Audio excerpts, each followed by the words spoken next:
যে নারী বেপর্দা সে তো কোনো নারী না, সে নারী না।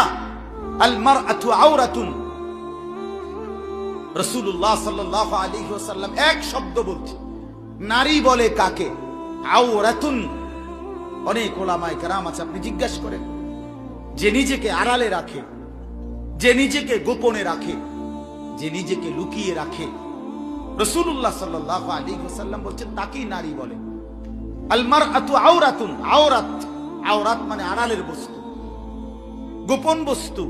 হীরা মণি মুক্তা রাস্তায় ফেলে দেয় না, হীরা মণি মুক্তা আগলে রাখতে হয়, আপন করে রাখতে হয়, গোপন করে রাখতে হয়, মখমলের কাপড় দিয়া পেঁচাইয়া রাখতে হয়।